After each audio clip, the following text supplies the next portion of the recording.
Obrigado. Tudo bom, pessoal? Tudo bom? Como é que vocês estão? Prazer enorme vir aqui. Agradeço demais aqui a presença de todos vocês aqui lá. E ao pessoal também ter convidado a gente para falar um pouco sobre astronomia, porque a astronomia é fabulosa, é maravilhosa. Então é sempre bom falar de astronomia e sempre bom falar de astronomia com os outros, né? Bater papo com os outros. Isso, né? Quer que eu comece? Tá me escutando? Eu não estou me ouvindo direito. Estão escutando bem? Tá tudo bem? Estão ouvindo? Eu não estou me ouvindo direito. Bom, pessoal, primeiramente agradeço a presença de todo mundo aqui, eu e o Rubinho. A gente está aqui para falar um pouquinho do James Webb, para a gente conversar um pouquinho depois. Então, vou deixar aqui o Rubinho introduzir aqui para a gente. Bom, a gente vai falar do James Webb. Antes de começar, eu acho que nada motiva mais o James Webb do que a gente mostrar um vídeo para vocês, né? Para quem não conhece, quem estava perdido aí pelo mundo, eu vou começar com um vídeo. Para quem não sabe, né, o James Webb é o maior telescópio espacial criado pelo ser humano. Criado pelo ser humano, pelo menos.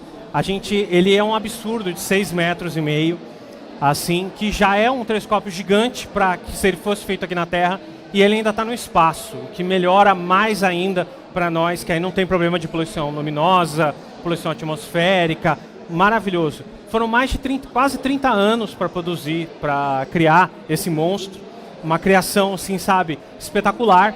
E eu acho que a gente aprendeu muito, assim, na astronomia, nessa criação. A gente criou um marketing em torno desse telescópio, que a gente não teve. O Hubble, por exemplo, a gente não tinha tanto marketing quando a gente estava fazendo.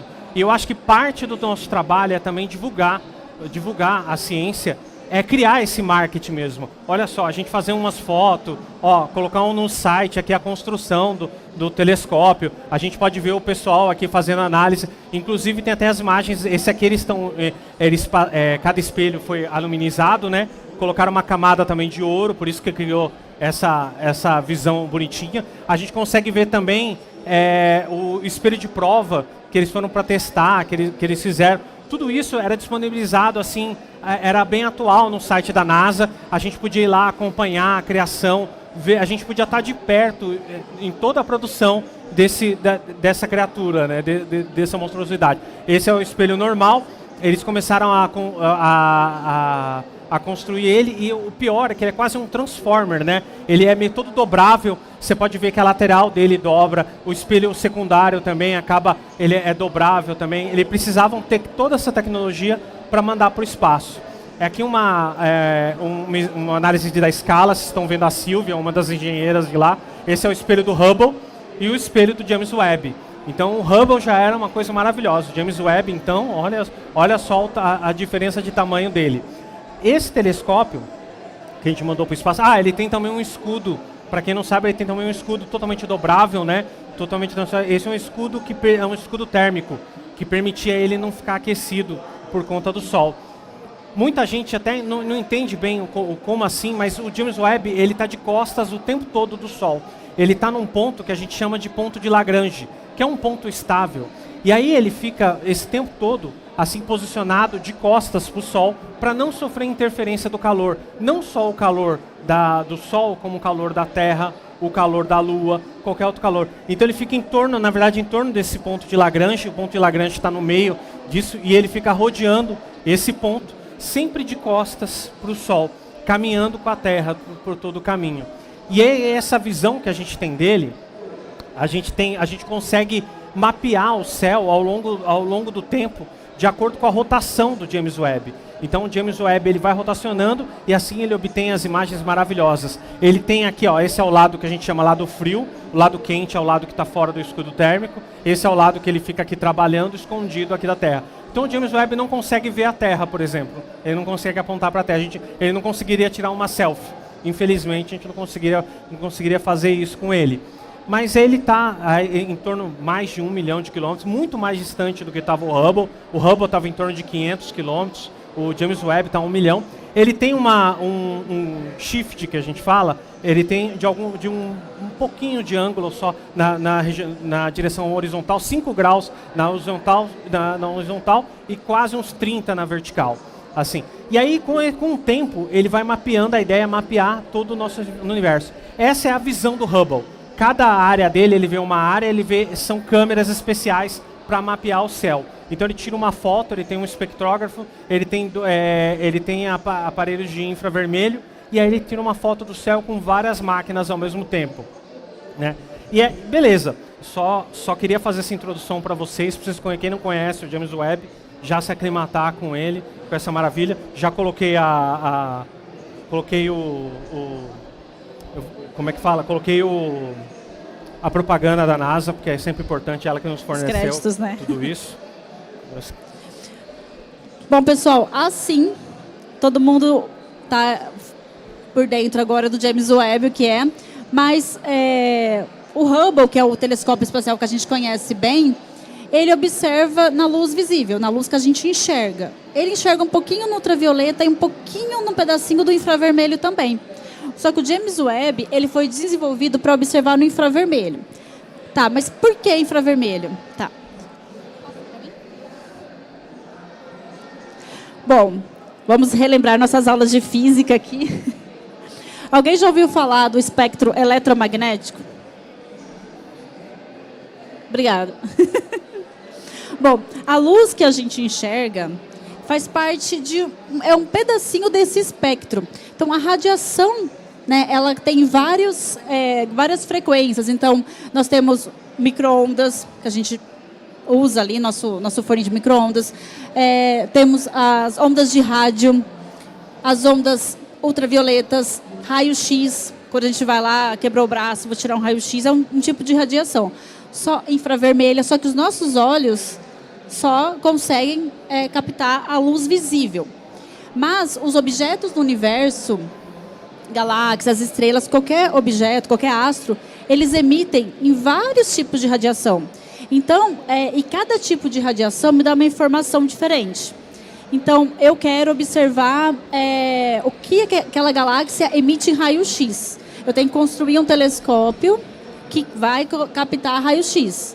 Porém, raio-x é bloqueado pela nossa atmosfera. Então, tem que ser telescópios espaciais para observar raio-x. Só um minutinho, deixa eu ver a outra. Qual que é a outra slide?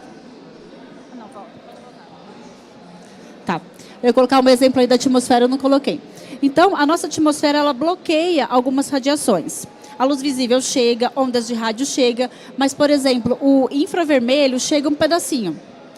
Raio-x não chega. Então, para esse tipo de radiação, precisa ser telescópio espacial. Então, como eu falei, cada astro ele vai emitir um tipo de radiação e eu vou ter informação diferente. Então, se eu tenho uma galáxia e eu quero observar em raio-x, eu vou estar vendo as propriedades do gás da galáxia, que o gás emite em raio-x. Então, imagina, se eu tenho um telescópio em cada uma dessas radiações, eu vou ter o perfil completo daquela galáxia. Se eu olho só na luz, o Hubble vai lá, nossa, olha que foto bonita. Eu tenho informação. Só que eu estou perdendo informação, porque ele emite infravermelho, emite raio-x. Então, cada uma dessas radiações vão me dar informações diferentes. Então, até ali embaixo, só está para não entrar na frente. Então, tem ali no meio o James Webb, ele tem ali a parte do infravermelho, que a gente fala infravermelho próximo, infravermelho médio. É onde o James Webb ele observa.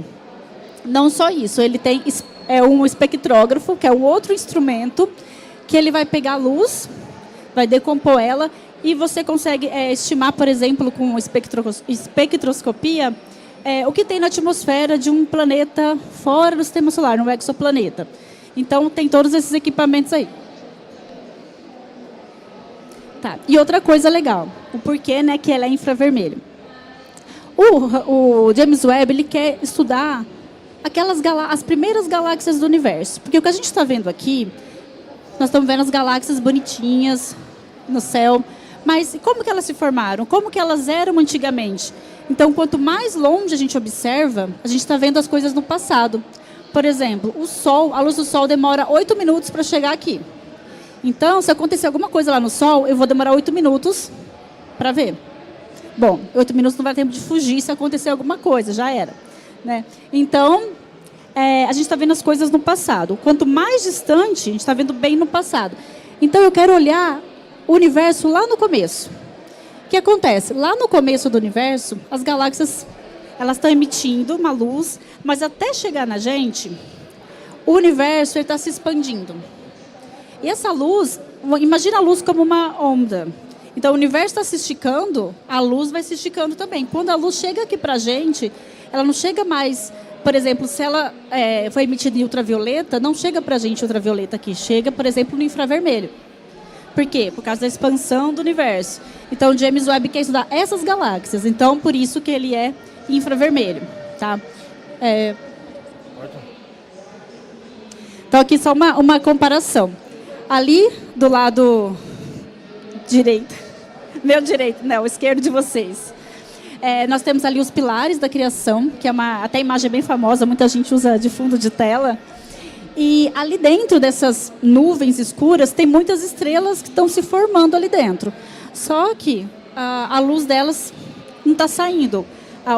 Uma imagem do Hubble. Então, o Hubble não consegue enxergar dentro ali daquela poeira. Então, a gente está perdendo informação. O que está acontecendo ali dentro?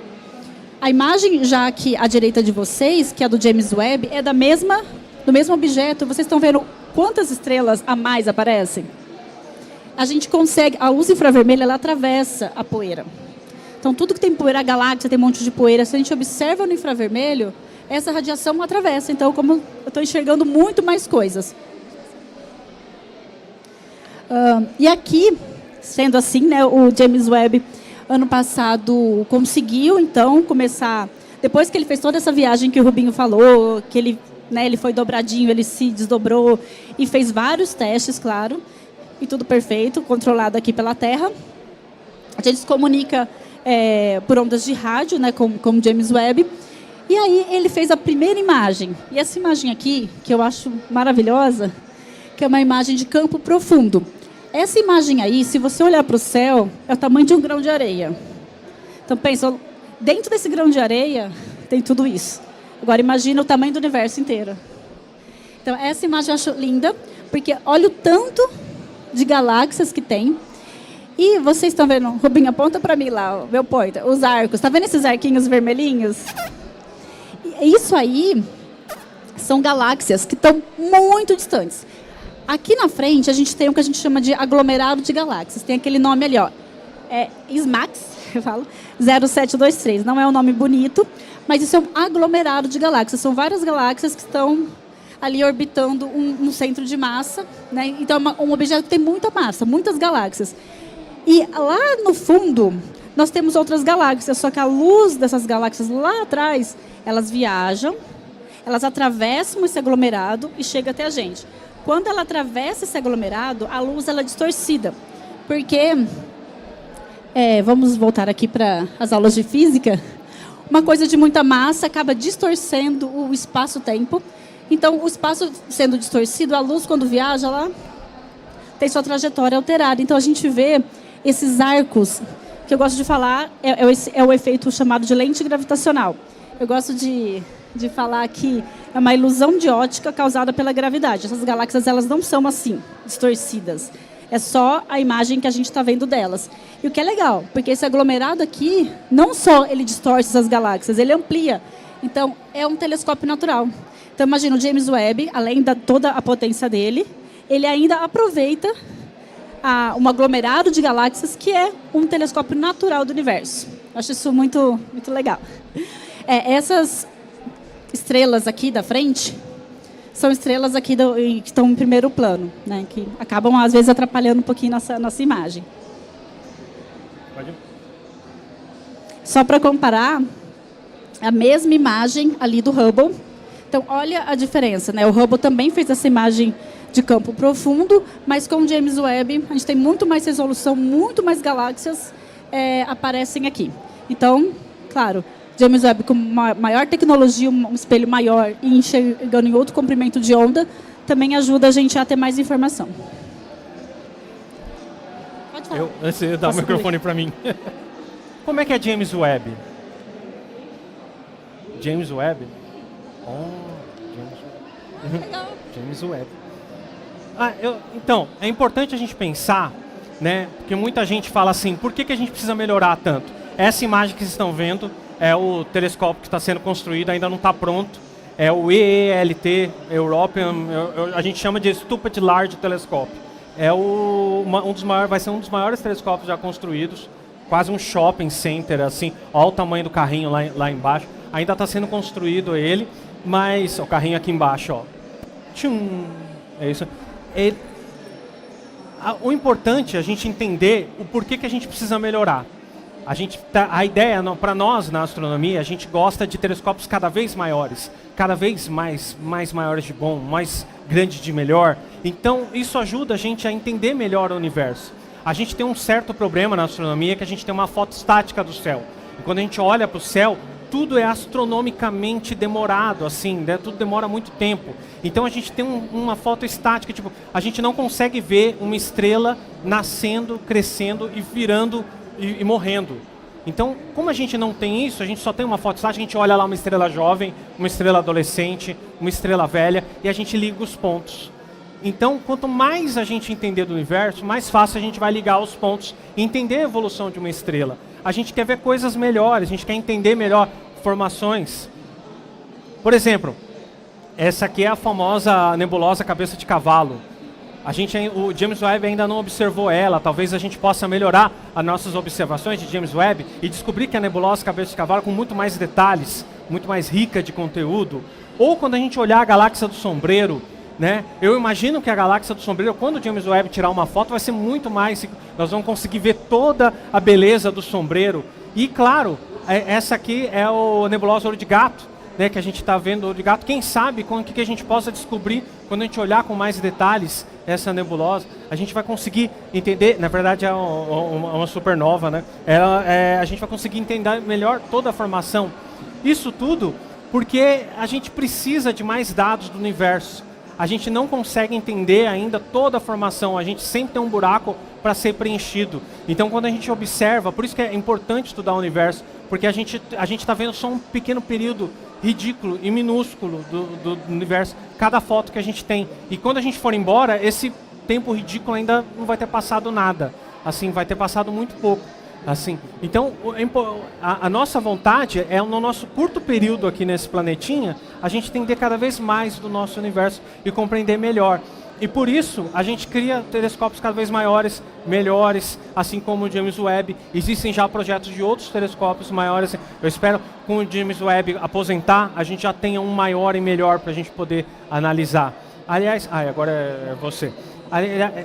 A gente, inclusive, o James Webb está fazendo fez um ano. E o que acontece quando você está um ano no emprego? É hora de fazer uma análise do RH, né? Para ver se é efetiva, se vê se não. Então, o James Webb agora é o momento da gente analisar como está o James Webb no trabalho. Agora o James Webb está passando um período no RH, sendo analisado. Então, a ideia da nossa palestra era trazer algumas imagens, trazer algumas evoluções do James Webb e a gente vê se a gente continua com o James Webb, se ele vai ter que ser demitido, ver se analisa ele. Quer continuar? Oi? Futuro. Pode falar dos planetas? Bom, é que eu não ia dar o spoiler, né? Eu ia pedir para vocês adivinharem, né? Se eu colocasse... Perdão. Não, eu coloquei, pode passar. Tá. Eu escrevi ali Netuno já, eu já dei a resposta. Eu ia perguntar que planeta é esse, né? Quando você bate o olho, nossa, é Saturno, por causa dos anéis. Mas, na verdade, a gente está acostumado a ver Netuno todo azulzinho, bonitinho, imagens do Hubble ou da sonda Voyager, né, que nos anos 80 passou por eles e tiraram fotos ali bem pertinho, muito bonitas. Mas o James Webb, como eu falei, ele enxerga diferente. Então, infravermelho. Então, este planetinha lindo aí é Netuno. E não só isso, o James Webb, ele começou a observar os planetas aqui do nosso sistema solar, principalmente para fazer testes. Então, principalmente para ver se ele consegue captar anéis ao redor de planetas e também as luas. Está vendo ali? É que estão uns pontinhos, mas tem os nomes ali. Galateia, Despina, Larissa, que são algumas luas de Netuno.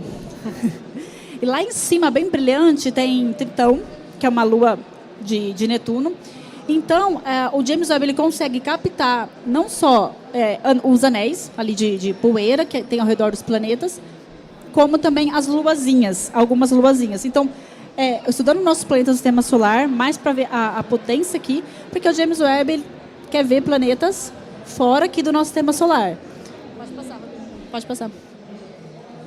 Só para comparar, então ali a primeira imagem é da Voyager, que em 89 tirou essa imagem, ela passou pertinho, né, de Netuno e tirou essa imagem. A do meio é do Hubble. Você fala, do Hubble não está tão boa, mas o Hubble está aqui pertinho da Terra. O Hubble está a 570 quilômetros, acima aqui da nossa superfície. Mas o James Webb está mais 1,5 milhão de quilômetros, então está bem mais distante. E a última imagem aqui do James Webb, que é um olhar diferente, né? Então está revelando outras informações. Nas primeiras imagens, a gente não consegue ver o anel. Infravermelho, a gente consegue. Por quê? Poeira, então a luz consegue ali atravessar. Pode passar. Pode. Não só Netuno, Júpiter, olha que bonito, né? Parece o Sol. Então, Júpiter também observado com o James Webb infravermelho. Então, dá para ver a grande mancha vermelha ali, que é uma característica bem marcante de Júpiter, né? Quando você vê uma foto dela, acho que eu não coloquei, uma foto do Hubble, ela é bem vermelhinha. Pode passar. Robinho, pode passar. Pode ir. Eu dormi aqui. Aqui também é de... Essa aqui é no infravermelho médio, né? O James Webb ele observa infravermelho próximo, tem um certo comprimento de onda, infravermelho médio. Então aí, essas cores, né, que eles mapearam para diferenciar. Tá vendo que nos polos está bem vermelhinho, que são as auroras ali de Júpiter. Então, as faixas também estão diferenciadas por cores, e a mancha ali vermelha a gente está vendo em branco, porque está em outro tipo de visão. Urano também, super bonito, com seus anéis. Urano a gente também costuma ver ele todo azul, um azul mais claro do que o Netuno, mas ele também tem anéis. E olha como o James Webb consegue pegar os anéis. Urano tem acho que 13 anéis. Aqui o James Webb conseguiu pegar 11 e excelente. Então, ele já está conseguindo captar esse tipo de informação. E legal, né, ver Urano assim, que é uma informação que eu gosto. Urano, os planetas, eles giram ao redor de si mesmo com uma certa inclinação. A Terra tem uma inclinação, então ela gira assim. Urano é muito preguiçoso. Ele gira deitado, ele gira assim. É como se ele estivesse deitado ao redor do Sol. Por isso que os anéis dele estão assim, não... mais na horizontal. Pode passar. Aí também está pequenininho, mas o James Webb conseguiu captar não só Urano, mas algumas luas de Urano também. Aqui esses pontinhos azuis são pequenininhos, mas... Isso. Bem legal. Pode passar. Próximo. Passa rapidinho. E o nosso queridinho Saturno. Você vê que infravermelho com James Webb... O planeta, né, ele fica mais escurinho, e olha os anéis como estão brilhantes, né? Os anéis que têm rochas e gelo. Então, em luz infravermelha, eles brilham. Então, ele consegue mais informações do que você tirar uma imagem só no visível, que é o Hubble, por exemplo. E tem uns pontinhos ali em volta que são algumas luazinhas de Saturno. Ali só para dar os nomes de Íon, Encélados e Tétis. Encélados, eu não coloquei aqui, mas James Webb também está observando Encélados, porque ele tem uma camada ali de gelo abaixo da sua superfície, que é interessante, porque é água, né? A gente não pode ver água no universo, que a gente já fica alegrinho, né? Uma família de Aquaman lá. Né? Quer saber? Você. Eu gosto.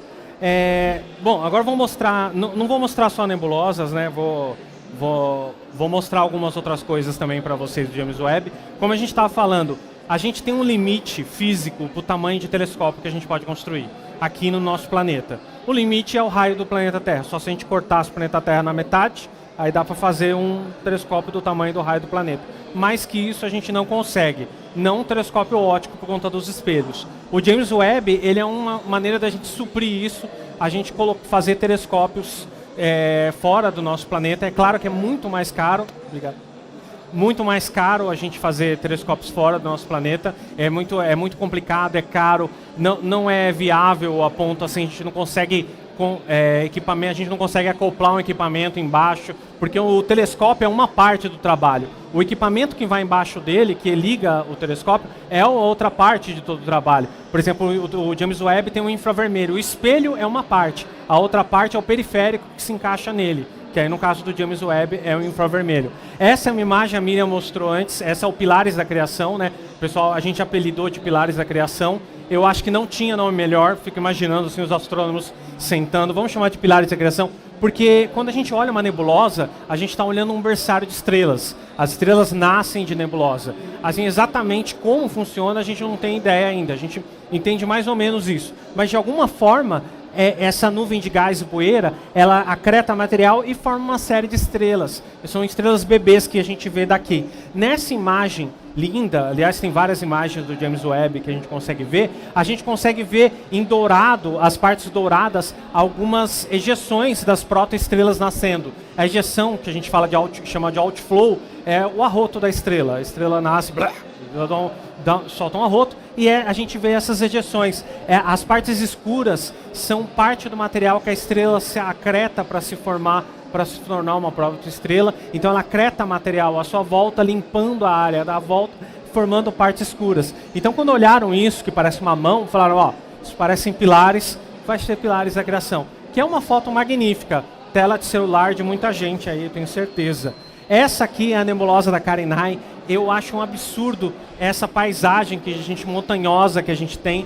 Existem muita... a gente olha aqui, está vendo uma imagem, mas a gente poderia separar essa imagem em vários anos de estudo que vão ser para a gente poder entender tudo isso. Existem dinâmicas que a gente vê acontecendo que a gente não tem ideia do que está acontecendo ali. Ainda vão sair muitos artigos para serem discutidos. E a mesma coisa, a parte dourada que a gente está vendo são os outflows, né, os arrotos acontecendo. As partes mais escuras são áreas que as estrelas absorveram para poder se formar assim. E aí a gente tem essa imagem fabulosa, esse panorama lindo aqui que tem aqui, que eu tinha no fundo do meu computador, eu tirei, troquei. Essa imagem a gente colocou, eu coloquei aqui porque quando eu olhei essa imagem pela primeira vez, eu olhei para isso e falei, não sei o que é. Eu olhei e falei, não sei o que é. E foi uma coisa que me chocou, que eu falei, o que é isso? Nunca vi falar isso. Ainda não, se eu não me engano, é L157, se eu não me engano, 17 ou 7. Não sei, o pessoal da CASP me corrige aí. Essa aqui é uma estrela. É uma estrela, uma protoestrela formando. Parece uma nebulosa, é uma estrela formando e aí soltando outflows, arrotos, aqui dos dois lados. Se vocês, não sei se dá para ver daí, mas tem no pescocinho dela tem uma parte preta. É um anel em torno das estrelas. Algumas estrelas, quando se formam, elas formam um anel também. Assim, isso acontece, é muito comum, acaba acontecendo. O pessoal está apelidando essa imagem de ampulheta de fogo. Assim, eu achei fantástico. Eu, quando olhei para isso, eu fiquei admirado. Falei, vou levar para lá. Ainda estão... a gente ainda... É a primeira vez que a gente vê o outflow com essa resolução, com essa capacidade, assim.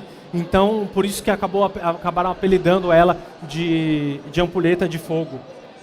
E essa imagem é a imagem do aniversário do James Webb. Foi a imagem que ele tirou quando ele fez 1 ano, né, de trabalho. Então, meio que é para apresentar o trabalho dele, chegou no RH e falou, olha o que eu fiz aqui. Essa aqui é uma nebulosa Ophiuchus, que fala. Ophiuchus, ele fica... É fácil de você encontrar no céu. A constelação do Escorpião, é super fácil, todo mundo encontra. Você vê, a Ophiuchus, ela está na beiradinha do Ophiuchus e o Escorpião. Então você encontra o Escorpião, encontrou o Escorpião. Se você tiver uma malemosidade, uma molência, você vai conseguir enxergar o Ophiuchus. Assim. Se tiver a sagacidade, você vai ver uma linha de estrelas. Entre essas duas constelações, o Escorpião, que é o ponto de interrogação super fácil, você vai estar lá o Ophiuchus na direção de Antares, que é a estrela mais brilhante de Escorpião. E aí você vai ver essa beleza. Não vai ser assim que você vai ver. Não vai ser desse jeito. Essas cores, como eu falo, elas não são verdadeiras, mas Ophiuchus é colorido. E aí é um problema, a cor de Ophiuchus é um problema, porque depende da percepção de cor de cada um de nós. Você vê isso? Tem gente que olha e fala assim, eu vi verde, eu vi vermelho. O João falou que era verde, né? Eu falei, vi verde aonde? Não sei. Tem gente que olha, então, Se você puder estar observando o céu, eu não sei se tem muitos astrônomos amadores aqui, se você puder observar o céu, vai caçar Ophiuchus e aí você fala, nossa, para mim Ophiuchus é vermelho, é verde, assim, comenta quando a gente fizer propaganda no nosso site, comenta para nós que a gente gosta de saber, assim. E é uma maravilha a gente saber, ver essa foto, assim, parece uma coisa criada por, sei lá, inteligência artificial. A gente consegue ver toda a estrutura da nuvem de gás e poeira. Tudo que vocês estão vendo, a maior parte do que vocês estão vendo aqui é gás e poeira. É só gás e poeira, tá vendo? A gente vive limpando o quarto, tirando a poeira, quando a poeira é bela, linda, maravilhosa. Bom, soprando. Parte legal agora. Não que tudo não é legal, né? Minha favorita. Bom, pessoal, como eu falei, o James Webb não só está vendo nebulosas, galáxias, mas a procura por planetas fora do nosso sistema solar, que são os exoplanetas, planetas que orbitam outras estrelas aqui fora do nosso sistema solar. Então, a gente sempre naquela procura, será que a gente vai encontrar vida? Né? Então, vamos estudar esses planetas. O James Webb ele acabou apontando para alguns exoplanetas que a gente já conhecia, que o Hubble ou outros telescópios já observaram, para tentar achar alguma característica. Então, essa aqui é uma imagem fictícia, tá, gente? Não é uma imagem do James Webb. Essa aqui é a estrela PDS-70, que é uma estrela que o James Webb conseguiu observar anéis. Lembra que o Rubinho falou ali da ampulheta da estrela? E tem um disco. Então, quando a estrela se forma ali, o resto do material acaba formando anéis. Foi o nosso sistema solar. Então, quando o Sol se formou, ficou vários anéis ali. Esses anéis ficou girando, vai varrendo, vai limpando, vai formando os planetas. Aí forma os planetas rochosos, aí acaba o material rochoso, sobra gás. E aí os planetas mais externos acabam também acumulando esse gás, formando os planetas gasosos. Então, quando você observa uma estrela e começa a ver disco de poeira em volta, você fala, está se formando planetas, que legal, a gente está conseguindo, a gente não consegue o nosso sistema solar voltar no tempo e ver como é que se formou, a gente tem que procurar outras estrelas, outros sistemas se formando para tentar entender como que foi o nosso. Nossa, será que foi assim? Então, o James Webb conseguiu detectar então 2 discos de poeira e o legal foi que conseguiu detectar vapor de água. Então, onde tem água, a gente fica feliz. Por quê? Vou falar aqui do sistema solar. Tem o Sol. Então, tem uma certa distância do Sol. Se você está muito perto do Sol, não tem como ter água líquida. A água evapora, está quente. Se você está muito distante do Sol, a água congela. Então, tem uma faixa ali, uma distância ideal, digamos assim, do Sol, ou de qualquer estrela, que a gente chama de zona habitável, que é onde tem a possibilidade de ter água líquida. Então, a gente procura essa região, porque a gente está procurando possíveis formas de vida. A gente conhece formas de vida que dependem muito da água aqui, então a gente procura um tipo de vida parecida no universo. Então, encontrou vapor de água, e não só isso, né? O James Webb ainda trouxe uma coisa inédita, que ele encontrou vapor de água muito próximo da estrela. Numa distância, nossa, está bem perto. O que leva a gente a tentar refletir porque sobre como que a água chegou aqui no nosso planeta. Foi um cometa? Será que já tinha água aqui na formação? Então, ali, encontraram água, numa região perto da estrela, ainda não tem planeta. Então, será que o planeta que se formar ali já vai ter água? Porque é uma das hipóteses também da água do nosso planeta. Então, olha que interessante, a gente está vendo outro sistema para tentar entender o nosso. Então, isso foi uma coisa que eu achei fantástica. Claro que esse estudo está no início, gente. Eu acho que isso aí vai também muitos artigos, muito trabalho para tentar identificar cada etapa. Isso aí é muito legal. O James Webb também, ele observou, tá vendo esses 3 pontinhos vermelhos aí? No começo dessas observações, eles divulgaram que eram galáxias muito distantes. Será que a gente está olhando para as primeiras galáxias do universo, como elas se formaram? A gente quer entender, a gente conhece algumas galáxias aqui, mas como ela era bebê? A gente não sabe, né? Então, ficaram animados. Mas, estudando melhor, perceberam que elas estão, quando a gente olha bem distante, a gente está olhando cada vez mais para o passado, lembra? Então, eu estou olhando bem para o passado, numa época em que não deveria ter galáxia ainda se formando. Então, será que é galáxia mesmo? Será que as teorias estão erradas? Será que as galáxias se formaram antes do que a teoria fala? Aí tem uma outra hipótese. Será que isso pode ser estrelas? E tem uma teoria das dark stars, né, as estrelas escuras, que seriam estrelas formadas por matéria escura. Será que isso é uma teoria? Mas será que existe? Então, essa discussão está bem agora, tá a discussão do momento, né? Porque a matéria escura a gente não sabe o que ela é ainda. A gente não chama escura não porque ela é escura, a gente não consegue ver ela não interage com a radiação. Então, escura. Não sei o que ela é, mas eu consigo sentir os efeitos gravitacionais dela. Então, sei que tem alguma coisa ali, que tem matéria, porque está causando um efeito gravitacional. Então, essa hipótese das estrelas escuras seriam que os físicos de partículas que propõem que a matéria escura pode ser partículas. Essas partículas, quando elas se aniquilam, liberam calor. Então, pensa naquelas nuvens, igual o Rubinho mostrou, aquelas nuvens, os berçários de estrelas. Então, ali tem hidrogênio, tem hélio, e quando ela se une, fica bem juntinha, ela começa a fundir e vira as estrelas que a gente conhece. No caso dessas, também tem hélio, também tem hidrogênio, mas elas ainda não têm como fundir esses elementos. E o calor delas, então, é gerado pela aniquilação dessas partículas de matéria escura. Isso é uma teoria, tá, gente? Não tem nada ainda comprovado.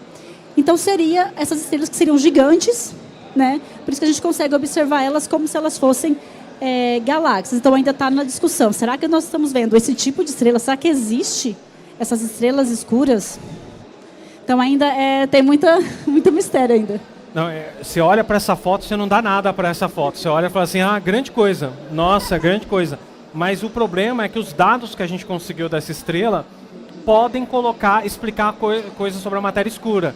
A Miriam estava falando, a gente não tem ideia. Na verdade, dark, a gente coloca darks para tudo que a gente não entende. A gente fala dark matter, dark energy. A série Dark também. Não, Dark Samurai, Dark Saber, né? Não sei o que é dark. É isso que a gente coloca. Eu tenho um exemplo de matéria escura, para quem tem gato entende o que é matéria escura. Quando você está deitado na cama, no meio da noite, aí você sente que o gato subiu na cama com você. Aí ele não responde você, né? Que você fala, gato, é você, ele não responde, ele não fala, ele não toca em você, mas você sente a perturbação da matéria acontecendo lá na escuridão da cama. É a matéria escura. Nesse momento, o gato se torna matéria escura. É a hora que a gente está vendo. Mas quando eles fizeram, esse artigo, é incrível que o artigo está disponível para todo mundo. Quando eles modelaram essa estrela, eles viram que a única explicação para bater essa estrela com os dados que a gente tinha é que ela tem matéria escura sendo aniquilada dentro dela. Então, já é uma coisa que a gente não sabe o que é, mas tem esse negócio que a gente não sabe o que é lá dentro. Olha que legal. Talvez, então, essas sejam as primeiras. Na verdade, o artigo acho que mostra três candidatos a Dark Stars. Talvez o James Webb tenha descoberto o primeiro Dark Star atuando. Fazer um jabá aqui. Mas antes de fazer um jabá, o jabá inicial. Eu e a Miriam, a gente trabalha lá no planetário do Ibirapuera. Ibirapuera, a gente está lá trabalhando. Eu não sei se tem astrônomo amador aqui. Eu sei que tem uma galerinha aqui que adora céu limpo. Eu não sei se tem muito astrônomo amador, mas se você tem a oportunidade, nunca teve a oportunidade de visitar um planetário, eu convido vocês a visitarem. É incrível, é uma experiência importante, leve a família. Então, caso vocês queiram visitar a gente lá no Planetário Ibirapuera, né, aqui em São Paulo tem 2 planetários grandes, tem o Ibirapuera e tem o do Carmo. Então, se você quiser, visite o mais próximo da sua casa. Se for no Ibirapuera, tem nós lá, a gente agradece, a gente dá um abraço em vocês se forem lá. E a gente também tem um canal no YouTube. O AstroTube. Se vocês quiserem se inscrever no canal, eu ia achar mara, eu ia ficar feliz pra caramba se a gente puder. A gente lança vídeos toda semana. Ou se quiser seguir a gente nas nossas redes sociais, a gente tem lá, a gente também fico feliz, mas na rede social eu não posto só coisa de astronomia, não. Eu posto foto do gato também. Então... Mas tem o @ do AstroTubers também no Instagram. No Instagram, caso você queira. Caso você queira, no AstroTubers, ainda temos tempo? Temos só. Então, e só para complementar, né, o AstroTubers, né, esse canal foi criado em 2017. E no começo, a gente reuniu alunos de astronomia e física do Brasil inteiro e montamos esse canal. Então, no começo tinha mais de 30 pessoas no canal. Aí foram passando os anos, aí as pessoas vão focando ali no seu mestrado, no seu doutorado, a vida fica complicada e hoje nós estamos em 5 pessoas, né, entre alunos, ex-alunos de astronomia e física. Nós somos resistentes. Então, é onde a gente tenta passar o que a gente faz, né, na nossa graduação, pós-graduação. Então, a gente tenta trazer para o canal de uma forma mais didática e divertida, né, sempre com um pouquinho um toque de humor, principalmente o Rubinho, né. Eu só sei falar assim. Mas é melhor, porque aí fica legal de entender. E não só assunto de astronomia, mas sempre conectando um pouco com a cultura nerd também, que a gente é fã.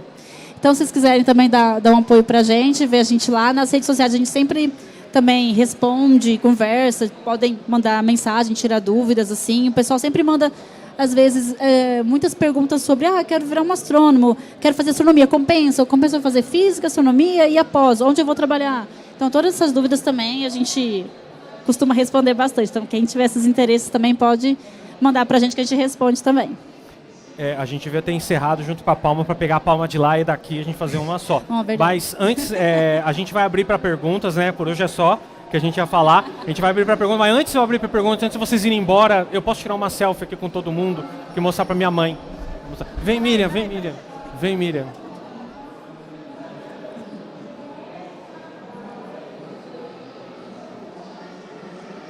É para uso pessoal, então desculpa pegar a imagem de vocês. Vamos... Oi? Se ele tira a foto. Entendi. Tirar uma foto? Tá bom, pode ser. Melhor ainda. Melhor ainda. Se você puder. Mas aí a gente vai aonde? Vai aqui? Vamos aqui? Ficar aqui. Vem aqui. Vamos ficar agachadinho. A gente tira com o pessoal.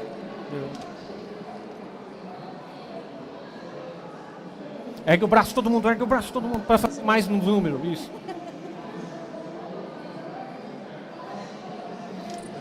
A gente corta umas fileiras, coloca mais fileira para trás, repete. Edita no Photoshop. Edita, coloca até lá no fundo, assim. Tá. Gente, a gente quer abrir para perguntas, caso vocês queiram tirar alguma dúvida, fazer alguma pergunta. Se for muito difícil, a gente vai pedir para eles para responderem, né? Vocês... Quer fazer alguma pergunta? Vocês querem? Então, pessoal... Eu levo o microfone. Você leva o microfone porque eu não consigo levar o meu. Tem ali, não vi. Tem um ali. Olha, tem do Silvio Santos lá, Silvio né? Santos, verdade. Qual é a música? Qual é a música? Vai! A música é Pega carona nessa cauda de cometa. Adoro essa música. Adoro. A pergunta, na verdade, é da Ana Frank. Já pensou? Não quis vir cá fazer pergunta. Bom, quando vocês colocam ali as imagens dos planetas gasosos, ele não fez, ou não fará, ou já fez as fotografias de Vênus e Mercúrio? Ou porque ele está de costas para o Sol e ele não está vendo Vênus e Mercúrio? Ele, por causa disso, ele está de costa ali para o Sol, porque como ele é infravermelho, vocês já viram aqueles mapas, aquelas fotos infravermelho que você fica todo, parece um fogo, as partes mais quentes ficam mais vermelhinhas, mais claras, eu acho. Então, qualquer calor, o próprio calor do instrumento também esquenta e pode atrapalhar a observação. Tem aqueles escudos, então ele está sempre de costa, ele não observa os planetas que estão antes da Terra, Mercúrio e Vênus. Ele chegou a observar Marte, né, depois. Marte observou também, mas os próximos ao Sol não. Ótimo, é isso que nós queríamos saber, né, Ana? Vênus. Ei, Ana, tá com vergonha, Ana? Boa tarde. Boa tarde. Queria saber como é que funciona a relação de o James Webb ele ajustando a órbita dele, ou como é que ele, né, como é que ele recarrega, ou como é que funciona essa parte elétrica ou de ajuste de órbita mesmo. Ele tem autonomia, ele tem algumas placas também, mais solares, mas ele tem do outro lado do escudo. Ele tem uma autonomia, a gente sabe que ele vai conseguir ser mantido assim 5 anos. Esse é o tempo que tem da bateria, todo o equipamento dele.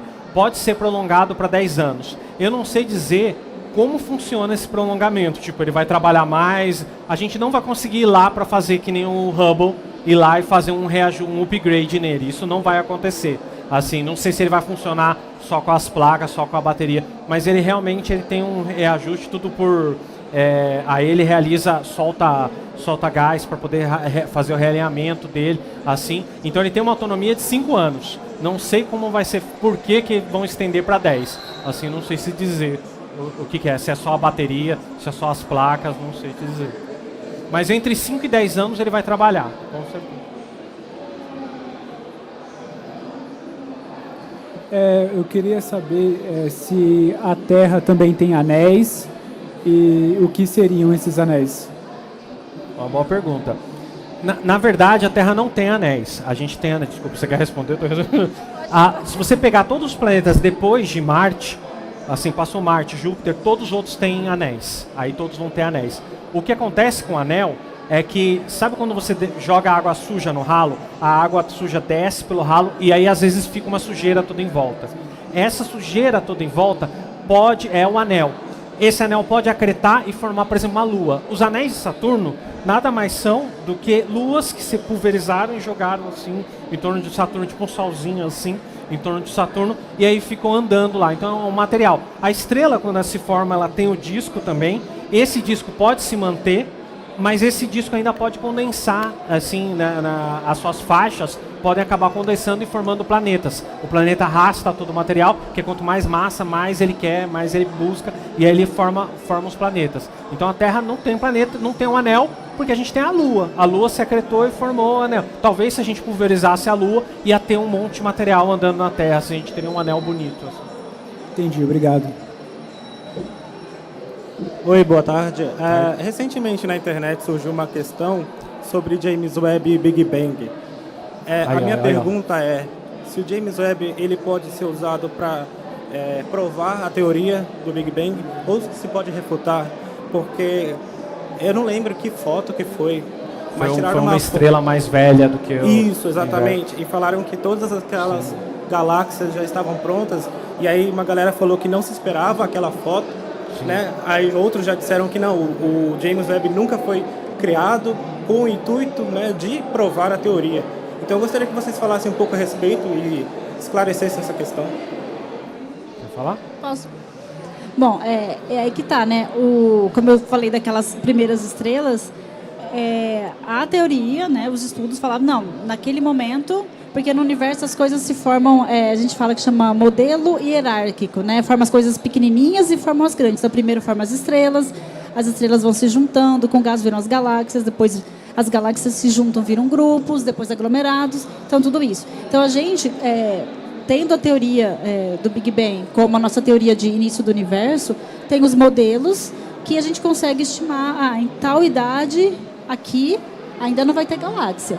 Então aquelas estrelas, elas chegaram para, se for estrela mesmo, né, para confundir, porque pensaram que eram galáxias. Então agora, estudando isso, pode sim mudar a teoria. A gente sempre, fazendo ciência, é isso, a gente tem que estar aberto, não pode ser assim, é assim ponto final, porque a gente depende muito da tecnologia. Agora a gente tem o James Webb, que tem essa potencialidade de observar esse universo bem distante no início, e agora a gente pode ter respostas e descobertas que vão fazer as nossas teorias modificarem. Então é possível, sim. Vamos aguardar, espero que temos novidades aí. Inclusive teve um caso já aconteceu um caso de uma estrela que estava mais velha que o universo. E depois a gente acabou estudando e viu que a gente estava entendendo errado a formação dela, e a gente teve que fazer um recálculo da idade dela. Então pode acontecer, pode ser que amanhã a gente fale, Big Bang não existe, a gente veio do amendoim. Acabou. Pela quantidade massiva de dados e informações que vêm desses satélites, que a gente coleta todo dia, o tempo todo, eu acho que é muito importante citar e mostrar para as pessoas que também existe a área dedicada à inteligência artificial de análise de dados, tanto para analisar esses dados brutos massivos, quanto para criar cálculos, fazer upscale de imagens, gerar essa imagem com coloração que a gente possa observar, possa entender e compreender. Como é que você vê o mercado disso, como ele está impactando e crescendo com isso hoje em dia? Com o chat GPT e tudo se popularizando. Você falou de análise de dados, até doeu aqui, essa quantidade de dados de analisar. Assim. Então, o que é legal, né, hoje, quando a gente pensa em fazer astronomia, a gente não pensa só em astrônomo, né, porque uma equipe gigantesca de engenheiros e, nossa, todas as áreas possíveis estão trabalhando, inclusive biólogos, químicos, porque hoje tem astrobiologia, astroquímica, então tem tudo. Então, hoje, com, por exemplo, inteligência artificial, o chat GPT... Gente, eu fui a última a conhecer o chat GPT, eu estava super atrasada. Então, tudo isso facilita porque a quantidade de dados é imensa. Então, uma equipe pede um tempo. Uma equipe aqui do Brasil quer observar. Aqueles dados vêm. Então, passa por vários processos, né? Então, de análise da imagem, de redução, de calibração da imagem. Então, isso vai uma equipe muito grande. O que é legal, porque agora tem um mercado para muita gente, né? Tem muita gente que... eu me formei aqui, eu trabalho com ciência de dados, mas eu gosto de astronomia. Posso trabalhar? Pode. O que mais tem é dados para você analisar, sabe? Então, eu acho que o mercado agora, quanto mais coisas tecnológicas a gente tem, a gente meio que abrange para muito mais pessoas. Então, é bom que tem lugar para todo mundo. Eu acho que vai melhorar muito, assim, com o chat. Nossa, eu fico muito feliz com isso. A gente trabalha literalmente com uma quantidade de dados astronômica. Então, é absurdo, assim, a evolução de dados que a gente tem que mexer. Às vezes você pega... Eu estava até contando para eles, minha esposa estava trabalhando com 30 campos e no fim 8 funcionaram para a gente fazer a modelagem, porque não dava tempo de fazer os 30. Então, eu realmente acho que a gente vai ter uma progressão anormal aí, talvez, quando a gente começar a treinar a inteligência artificial para os equipamentos. Nossa, aí vai ser maravilha. Pena que estou muito velho agora. Mas, por exemplo, não sei se vocês viram... Fosse antes, chat GPT sair agora, mano.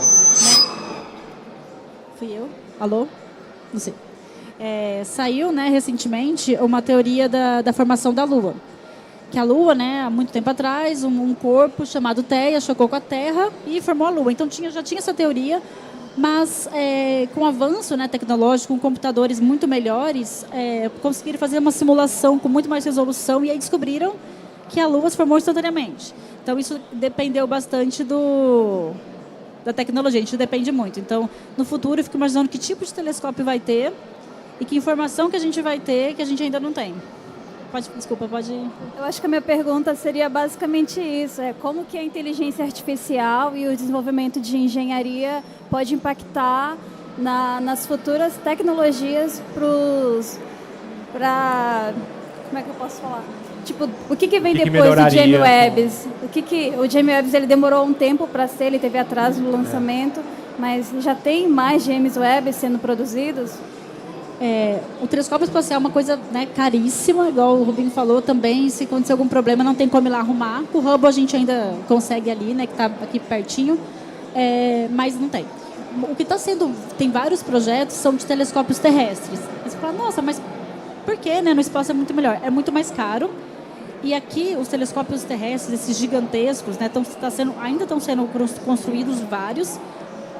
Tem uma técnica que chama ótica adaptativa, que corrige em tempo real os efeitos da atmosfera. Então, os telescópios terrestres, aqueles telescópios gigantescos do Chile, são excelentes. Né? Claro Às que vezes ali, até melhor do que o satélite. Porque eles são gigantes. Né? Então, é muito melhor, mas eles, por exemplo, não enxergam raio-x e uma parte do infravermelho, aí tem que ser espacial mesmo. E com telescópios cada vez maiores, a gente quer observar campos profundos. Lembra aquela imagem que eu mostrei? Nossa, tem ali milhares de galáxias. Então, para você analisar isso, você não vai na mão como os nossos antepassados ficavam lá, né, analisando. Quando foi descobrir Plutão, tinha que ficar olhando nas imagens que mudou, no olho mesmo. Hoje o computador faz tudo para a gente. Então, ter algo que facilita a nossa vida, porque a quantidade de dados agora é muito, muito, muito, muito maior. Então, por exemplo, eu quero separar naquela imagem o que é galáxia, o que é estrela, por exemplo. É uma imagem plana. A inteligência artificial faz isso. Você treina, né, para você identificar o que é estrela, o que é galáxia, ela já faz isso para você. Então, isso em vários campos da astronomia. Quanto maior o telescópio, maior a quantidade de dados, a gente precisa de ajuda. Senão a gente não vai conseguir fazer isso na mão ou com algo que nos acelere, né? Procurar exoplaneta também, procurar faixa infraestrutura, porque a quantidade de dados é absurda para poder ficar procurando, lá talvez treinar a máquina para procurar as marcações que identificam o exoplaneta para a gente. Assim, eu acho. Oi, eu queria fazer uma pergunta de quanto tempo leva para chegar as informações aqui para a gente na Terra e como que é essa transmissão de dados, assim, se tem alguma coisa que é interpretada dentro do próprio James Webb ou se é tudo, sei lá, enviado em pedacinhos, em bits, como é que é isso? E o tempo também? Eu acho que o tempo que demora mais é para renderizar a imagem. Quando o James Webb faz o tempo todo, então ele está constantemente trabalhando.